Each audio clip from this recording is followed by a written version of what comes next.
Hello hi வணக்கம். மக்களே, எங்கள் வீட்டுக்காரு ஊருக்கு போயிட்டு வந்து என்ன வாங்கிட்டு வந்திருக்காருன்னு பாருங்க. இங்க பாருங்க. இது வந்து இது பேர் குழல் அப்பமா கேரளாவில். இது நம்ம போலி மாதிரி செய்வோம் பாருங்க. இனிப்பு போலி மாதிரி ஒன்று செய்வோம்.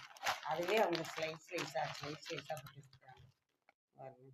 வாங்கிட்டு இது மட்டும் இல்லை, கை நிறைய அந்த ஊரில் அவர் கொடுத்து விட்டுருக்காங்க. சாப்பிட ஆள் இல்லை பாருங்க. அச்சு ஓகே. எவ்வளோ பாருங்க அச்சு. அப்புறம் பார்த்தீங்கன்னா அதே போலி, நம்ம போலின்னு சொல்லுவோம்ல,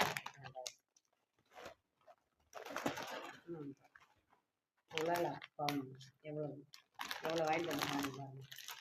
இதை நாங்கள் சாப்பிட்டா ஆள் இல்லை. பசங்க வந்தால் இதெல்லாம் பகிர்ந்து கொடுத்துருவேன். இன்னும் பசங்க வரலை. ஓகேவா? எங்களை தீனி பாருங்கள். நம்ம விசேஷங்களுக்கு தான் இந்த மாதிரி செய்வோம். ஆனால் அவங்க வீட்டில் யாராச்சும் இறந்துட்டாங்கன்னா கருமாதி முடித்தோன்னே அந்த சொந்தக்காரங்களுக்கு இந்த மாதிரி கொடுத்து விட்றாங்க. அவங்க அவங்க நாட்டு பழக்கம் போல். ஓகேவா? பாருங்க, நம்ம தீபாவளிக்கிட்ட இந்த மாதிரிலாம் செய்வோம். பலகாரங்கள் செஞ்சு கொடுக்குறது எல்லாமே. எவ்வளோ பலகாரங்கள் பாருங்கள். லைக் பண்ணுங்கள், சப்ஸ்கிரைப் பண்ணுங்கள். ஓகேவா? லைக்கும் பண்ண மாட்டேங்கிறீங்க, சப்ஸ்கிரைப் பண்ண மாட்டேங்கிறீங்க. பேசாமல் சேனலை இழுத்து மூடிட்டு போயிடலாமான்னு தோணுது. ஓகேவா? அதனால் லைக் பண்ணுங்கப்பா. ஒரு 2000 பேர் பார்த்து இதுக்கு லைக் போடுறேன். நல்லா இருக்கு. எவ்வளோ தீனி